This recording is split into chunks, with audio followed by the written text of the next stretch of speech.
Geoffrey Clifton-Brown to move the motion. May I thank you, Mr. Speaker, very much for granting me this opportunity to bring before the House this afternoon the important subject of tax-free on visitors to this country. May I also thank my right honourable friend for turning up on this hot afternoon. I'm sure she'd much rather be doing something else, but anyway, I'm grateful to her for being here. So, Dr. Hutt, I've been able to secure this debate today on tax-free shopping for international visitors, both VAT reclaim and duty-free shopping. I'm delighted to have the support of colleagues from across the country on this campaign, as of course this is not only an issue that affects London, although it affects London greatly, but cities and tourist hubs across the UK, shopping destinations, cultural venues, and the major regional airports. This is an important debate, which I have campaigned on for the past few years, following the government's decision to end tax-free shopping for international visitors when we left the EU. We are now the only major European country that does not have tax-free shopping. And the British economy is missing out as a result. In fact, the United Nations World Tourism Organization barometer shows that Britain's post-pandemic recovery in visitor numbers is the worst of all major European countries. It is all very important at the start of this debate to respond to the idea that this scheme would not benefit the British people. A study by Oxford Economics showed that restoring tax-free shopping would create a staggering 78,000 new jobs directly up and down the UK, possibly add as much as 4.1 billion to the UK GDP, and result in a net positive, we believe, £350 million each year for Her Majesty's Treasury. So in my speech today, Dr. Hutt, I will go into more detail and examine what the data suggests on the opportunity for economic growth from reintroducing tax-free shopping and VAT reclaim for foreign visitors. But, to make it clear before we review the figures, my sole ask today to my right honourable friend, which is almost cost-free, I have to say to her, is to commission an independent assessment, either through the OBR or by a respected audit firm, commissioned by the said Treasury so that they believe it when they get the results, into the full economic aspect of tax-free shopping on the UK figures and all the figures that are available. The government's current decision is based on, I believe, inaccurate and incomplete figures from the Treasury, which say the cost of tax-free shopping would be £2 billion per year in refunded VAT. To highlight briefly how inaccurate these figures are, the calculation was reached by overestimating VAT refunds to UK shoppers by 600 million and excluding any tax revenue from increased spending of those extra tourists. I therefore today urge the government to reconsider their objections to tax-free shopping, which I believe are based, as I say, on inaccurate figures. We need that independent review to consider this topic so we do not miss out on what potentially could be a hugely positive and almost instantaneous win for the UK economy. So in December 31st, 2020, the UK ended its tax-free shopping schemes for non-EU visitors and did not extend the schemes to EU visitors after the UK left the EU. And the government's reasoning for this decision was its estimated cost of extending tax-free shopping to the EU residents. Incidentally, all other EU countries refund the VAT on goods purchased by non-EU visitors. They get their VAT refunded on purchase in their high streets and at duty-free in airports. Critically, Dr. Hutt, Britain is now 20%, therefore, more expensive for shopping than any other EU destination.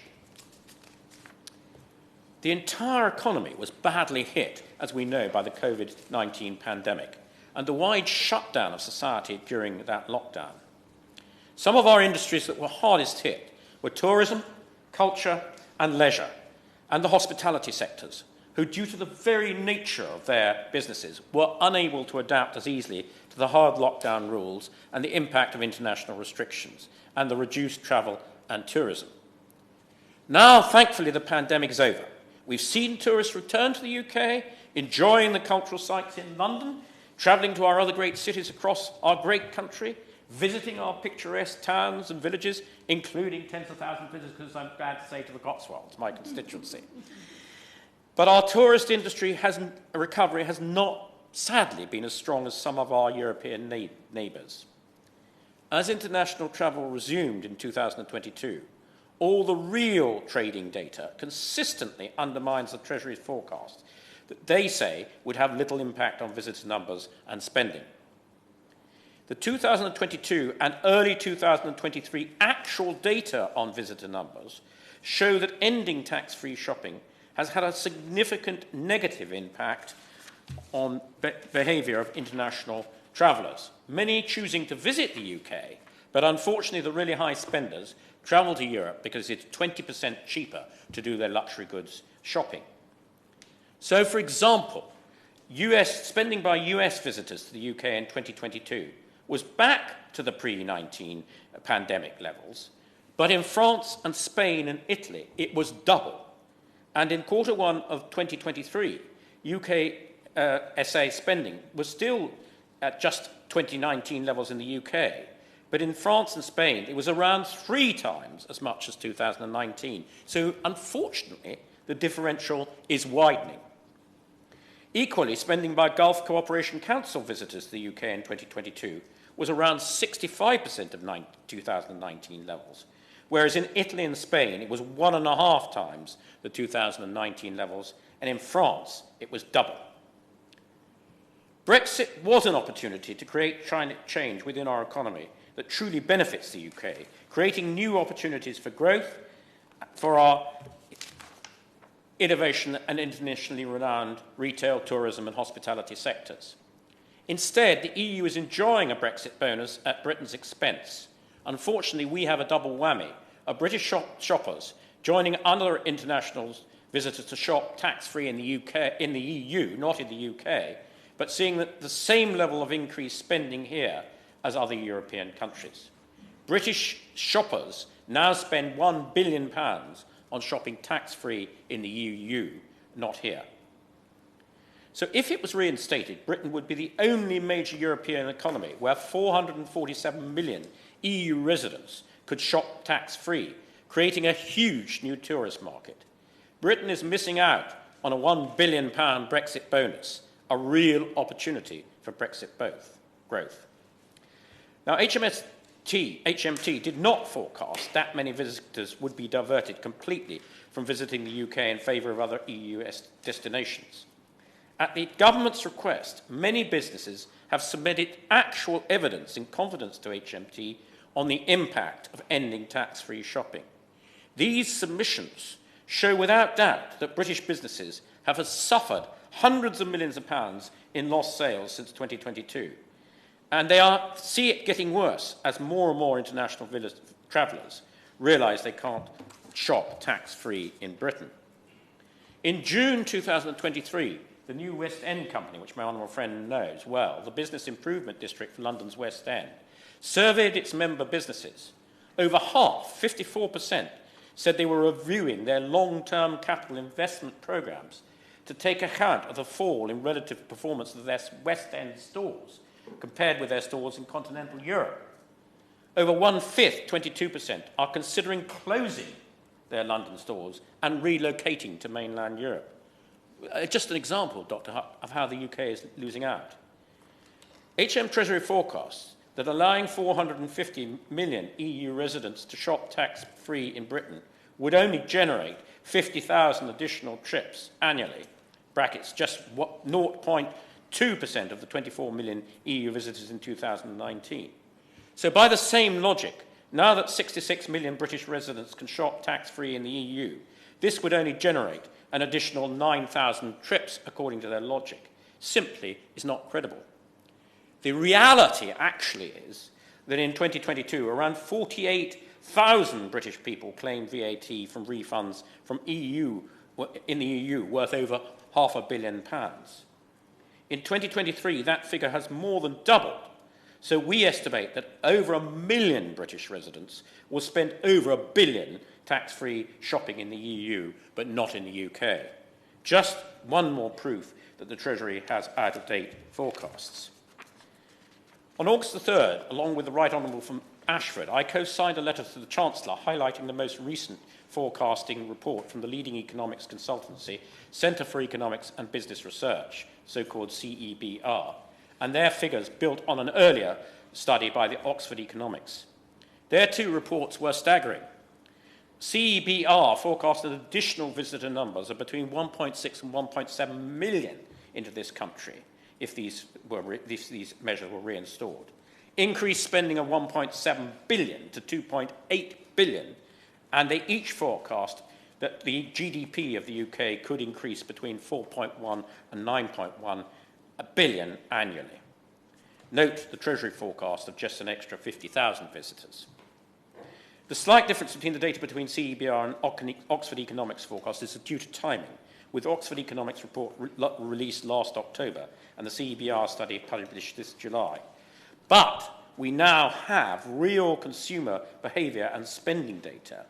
In contrast to the up-to-date findings from the CBR, the Treasury's own figures, which the government is making its decisions on, come from 2020 estimates, I say to my honourable friend, which is really quite out of date.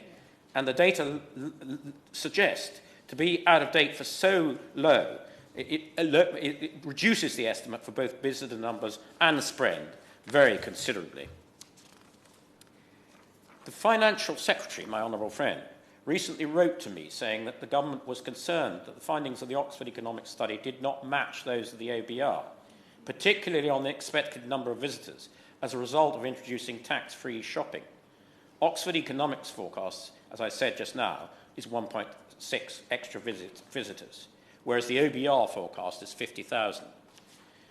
But the Oxford Economic forecasts are being proved right by the real data that we are getting from businesses coming in, and the OBR figure is being proved significantly wrong. All the data coming in clearly shows that the reason for the Treasury does not recognise this figure from Oxford Economics is not because the Oxford Economics forecast is wrong, but because the OBR forecast is out of date.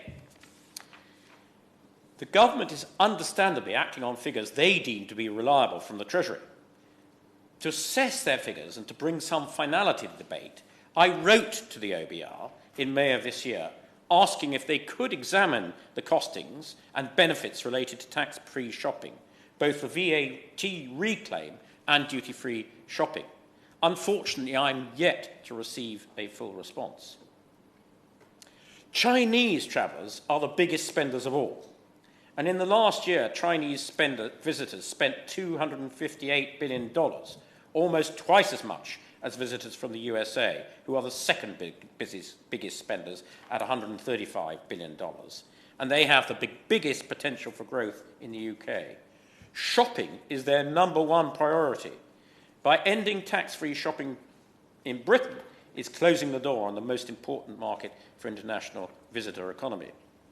From 2000 to 2019, I was heavily involved to grow the number of Chinese visitors who came to the UK from 130,000 to 800,000, almost as much as France. And it was largely due to this increase in high-spending Chinese visitors that saw overall international spending pre-pandemic increase by 60%, from 17.6 billion to 26.4 billion.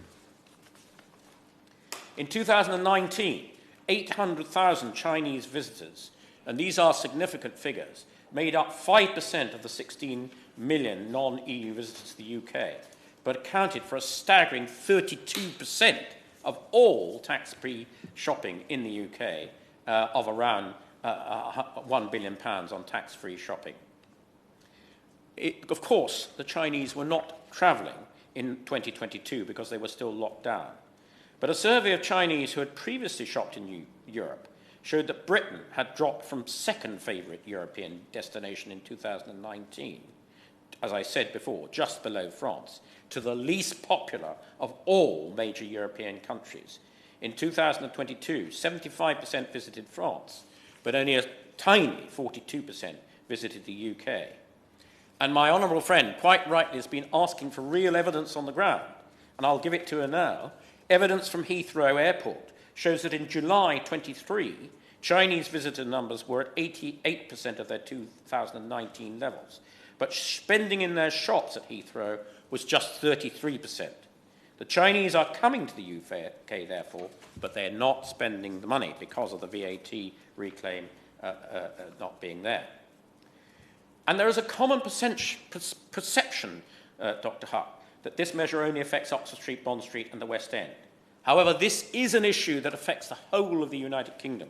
That's why this campaign has such a wide and growing support, not just from colleagues across the country in this House, but from major airports, hoteliers, cultural institutions and companies. The amounts spent outside London are significant for local economies. For example, in 2019, Edinburgh, Manchester, Liverpool, Glasgow and Leeds together account for 225 million of tax-free sales. The direct impact of all of this on retail sales, but there is also a wider impact on hospitality, culture, leisure, manufacturing. And in their annual report, another real example, the Dorchester Hotel Group reported that their Paris hotel was outperforming and their London one is underperforming as a direct result of the ending of tax-free shopping. The Royal Opera House, the Globe, the West End theatres, Rank casinos have all publicly criticised the ending of tax-free shopping. International travellers buy more goods from brands in the countries they are visiting. So British brands like Mulberry, Burberry and Church's Shoes suffer the most. Mulberry has already had to close its flagship Bond Street store, which it blames solely on ending tax-free shopping. Just imagine that, Mulberry that's been all those years in Bond Street having to close. And this impacts on their London stores, but also on the manufacturing plants and jobs throughout the UK that depend on these shops that are closing. Burberry manufactures in the North East, Mulberry manufactures in the South West, Church's Shoes manufacturing in the East Midlands. So support from across the country has been submitted in this campaign, demonstrating the real impact of removing tax-free shopping. Just a few case studies include National Museum's shop in Scotland, the Central Edinburgh Tourism Action Group, Birmingham Chamber of Commerce, Marketing Manchester, North West Business Leadership Team, and businesses including Johnsons of Elgin, Church and Co, Boodles and Samsonite. All this means that the estimated loss of revenue and jobs will affect regional airports, as well as manufacturing in factories in Blyth, Yorkshire and Somerset, and high-value shopping areas such as Edinburgh, Dundee, London, Manchester and Leeds. Now, the Financial Secretary, my honourable friend, kindly responded to my letter to the Chancellor yesterday, saying the government is accepting evidence, and I do welcome that openness, and I thank her for that, to inform its policy making on this issue and ensure that the Treasury has the latest data on the impact of removal of VAT res scheme. I hope she will find that, and other colleagues will find that today's debate would add to the compelling case for tax-free shopping for international visitors. With all the real-world data emerging by the day, showing that HMT's forecasts are out of date, we urgently need that independent assessment that I was referring to earlier on the full impact of tax-free shopping on the UK economy and its tax revenues. And I say to my honourable friend, if an independent assessment shows that the full tax impact is either neutral or net positive, the government must move quickly to restore tax-free shopping before more damage is done to the UK economy. If that study proved that the Treasury's figures of £2 billion cost are correct, I will happily accept that and I will go away and not be a nuisance to it. Would you give way? I would happily. Thank you. I thank my right friend for giving way. On that point, on the independent review, I think it would be very, very important as part of that view, not just look at the retail, but the fact that so many international visitors pay VAT when they stay in hotels, when they eat in bars, when they drink in restaurants, when they drink in bars, when they go to the theatre. So any review has to also include the VAT, possible VAT revenue that the Treasury would receive if there were more international visitors coming in to shop. My right honourable friend raises a really good point, and this is what the Treasury figures do not cover at the moment. It's not just the VAT reclaim, It's the VAT paid on all the other items, for example, meals and hotels. And it isn't just VAT, it's corporation tax, it's air passenger duty, and a whole range of other duties that will be brought into the Treasury. And, of course, that's where the figures of a plus of 350 million, our estimate, comes from. So my honourable friend makes a really important point. And I was coming to the conclusion, Dr. Hutt, you'll be glad to know. The Treasury's figures are based upon the wrong methodology that does not consider in full the major upside for the country. My urgent plea today to the Financial Secretary that it is time that the OBR or other audit firm does a proper investigation into all the figures, just as my honourable friend has said, instead of sticking to the figures that were produced for it in 2020. So, if they prove the Treasury figures correct, so be it. But if, as so many experts and businesses believe, there is considerable economic gain by introducing tax-free shopping, it would be an utter tragedy not to do so. Let's consider the real opportunity for growth, and let's invigorate our economy by introducing tax-free tax for incoming tourists to this country. Dr. Hutt, thank you very much for allowing me this opportunity. The question is that